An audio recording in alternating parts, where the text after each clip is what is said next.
Bonjour Scott. Bonjour. Béziers sort de 4 défaites consécutives au mois de janvier. Oui. Quand vous avez engrangé 2 victoires. Est-ce que cette dynamique du mois de janvier, elle plaît dans votre faveur? Je pense que oui, c'est toujours bien d'enchaîner quelques victoires, de rapporter des points. Sur le dernier bloc, c'était très encourageant. On va passer le message, on a passé le message au de garder cette confiance, d'être ambitieux dans ce qu'on fait. Donc oui, on est plutôt content que ce soit dans ce sens et pas dans le sens inverse. Après, on va pas s'enflammer. On voit que Béziers, même si oui, c'est 4 défaites d'affilée pour eux, c'est une équipe qui a beaucoup de qualités. On a montré des qualités qu'ils ont aux joueurs. Donc eux, ils sont conscients aussi. Donc on y va avec beaucoup d'ambition, mais en même temps avec la certitude que ça va être un gros match de combat comme c'était le match aller. Et puis aussi que Béziers, c'est une équipe qui peut proposer pas juste ça, mais aussi des qualités qu'ils ont derrière qui peuvent nous tester dans les zones un peu plus larges. Un match aller qui a dû vous laisser beaucoup d'amertume, on s'en souvient. C'était l'égalisation à 2 minutes de la fin, un match que vous auriez dû gagner. Oui, c'est ce qu'on s'est dit et du coup oui, on y va pour essayer de faire mieux cette fois-ci. C'était un match très engagé. Ils ont fait 80 minutes Béziers de gros combats et on s'attend pas à autre chose pour ce match chez eux. D'autant que les conditions météo s'annoncent compliquées avec de la pluie, sans doute un terrain très gras. Le terrain ne devrait pas être si gras que ça parce qu'ils ont plutôt un bon terrain. Je crois d'ailleurs ils ont été votés un des meilleurs terrains peut-être de rugby en France. C'est un hybride, donc le terrain devait tenir à peu près, mais oui, avec la pluie, ça risque d'être compliqué et quand les conditions sont compliquées, ça devient souvent une bataille de conquête et de jouer au pied luthérienne. C'est un long marathon là qui vous attend. C'est plus qu'un bloc, hein. C'est 2 blocs quasiment, c'est 11 matchs d'affilée. Ça va être très compliqué à gérer.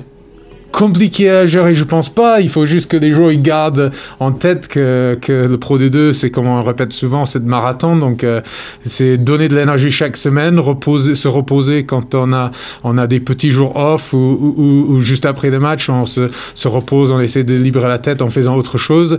Et puis, une fois qu'on est sur le terrain ou des moments de travail, tout le monde est concentré, mais en donnant beaucoup d'enthousiasme pour que 10 matchs finalement passent vite et qu'on sort avec beaucoup de points à la fin.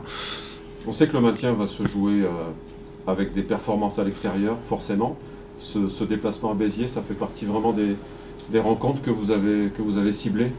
Ciblé, oui et non, parce que ciblé, il faut, quand on est dans les clous, il faut y aller dans les matchs extérieurs et prendre les points.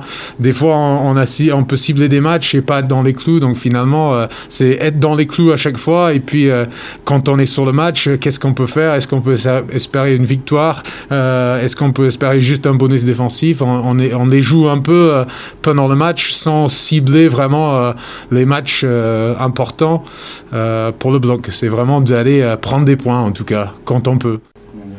Il y a eu pas mal de recrues aussi, également à ton poste ces derniers temps, ces dernières saisons. Est-ce que tu as dû prouver davantage, élever ton niveau de jeu pour te faire une place Bon, de toute façon, après, la concurrence fait partie du sport de haut niveau. Après, moi, j'ai été repositionné à un nouveau poste, donc j'ai eu un petit temps d'adaptation pour bien assimiler. Quand tu joues, tu défends à l'aile, c'est pas du tout la même défense qu'au centre. Donc j'ai eu un peu ce petit temps d'adaptation, mais là, maintenant, ça va nickel. Hein.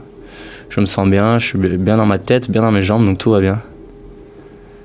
Elle a fait du bien, cette coupure là, de 2 semaines. Tu as senti que le groupe en avait besoin? La coupure après le match d'Angoulême? Ouais, surtout qu'on enchaîne 11 matchs de suite, là. Donc elle a fait du bien à la tête et au corps surtout que là on est dans une période où les terrains sont gras, il fait un peu froid, donc ça fait du bien. Ouais. Ça fait du bien, surtout comme je disais, il y a 11 matchs enchaînés, donc c'est un marathon quoi. Ah oui, là ça va être très très long. Hein. Ouais, ça va être très très long, donc on avait besoin de ça. Comment tu le vois ce match à Béziers? On se souvient du match aller où match nul, ils avaient égalisé je crois à 2 minutes de la fin sur une pénalité. Ouais, ça rappelle encore, et puis c'est un tournant pour nous aussi, hein. Pas se mentir que qu'en gagnant, ça nous ferait du bien et au classement et aux têtes, et en le perdant, ça nous compliquerait la tâche. Après, hein, on rentre chaque match de rugby, on rentre pour le gagner. Mais c'est vrai qu'on a encore un peu ce match aller où on n'avait pas su maîtriser un peu la fin de match. Et on avait laissé 2 points en route. Donc ça va être à nous d'aller récupérer ces points qu'on a perdus. Même si on sait qu'eux vont nous attendre. Et c'est toujours compliqué d'aller faire quelque chose là-bas. Mais depuis, on sent qu'il y a plus de maturité, plus de maîtrise dans le groupe, notamment pour les matchs à l'extérieur. Ouais, bah on a vu que sur le match de Biarritz, on était capable de faire des choses bien. Après, on va pas se mentir, on est passé un peu à côté à Aix. On n'a pas été bon, on n'a pas été bon sur tout ce qui était les ballons hauts. Donc moi le premier, sur tout ce qui était la lutte aérienne, tout ça. Donc voilà, en plus on a à cœur de se racheter de ça. Et puis, mine de rien, ce match d'Angoulême, quand même, a un peu un goût d'inachevé aussi, donc voilà. Est-ce que le jeu, l'équipe a évolué au cours de la saison? Si oui, comment tu le... Le jeu, oui, un petit peu, on s'adapte parce que voilà, avec les conditions, on est passé plus sur un rugby d'hiver. Après, l'équipe, oui, on a eu ce bon début de saison, après cette période où on a un peu enchaîné les défaites. Et après, on s'est dit entre nous que clairement, nous, à notre place, si on n'avait pas un état d'esprit irréprochable et qu'on n'était pas de 100% sur le terrain, c'était compliqué pour nous d'exister. Donc ça, on en a vraiment pris conscience et maintenant on rentre sur le terrain pour rien lâcher et tout donner justement pour arriver à gagner les matchs. Donc depuis Aurillac, on le fait plutôt bien, à part ce match un peu à Aix où on est passé au travers. Après, on le voit sur l'état d'esprit contre Angoulême, on est mené 18-9. Je pense que l'année dernière, on aurait craqué, on l'aurait lâché. Et là, on est même revenu et passé devant eux à 25-18, quoi. Donc voilà, on sent que ça évolue, ouais. Et ça va, c'est plutôt bien, dans le bon sens du terme. Vous allez jouer contre l'équipe de Béziers qui a connu un gros trou d'air en fin décembre et en janvier, 4 défaites consécutives. Ça veut dire qu'on peut s'attendre vraiment à un gros combat vendredi soir. Ah bah ouais, surtout chez eux. Ils vont avoir à cœur de bien nous accueillir, on le sait. Après, c'est normal, hein, ça va être acquis tout double. Hein. Soit comme je dis, soit on les relance, soit on les enterre, on les fout entre guillemets dans le wagon avec nous. Donc voilà, ça va être à nous de faire le bon match. Après, on sait, encore une fois, je le redis, on sait qu'ils vont nous attendre. Ça va être un match très compliqué. Je pense que ça va être très physique et il n'y aura pas de cadeau. Ça va être un match très engagé, quoi.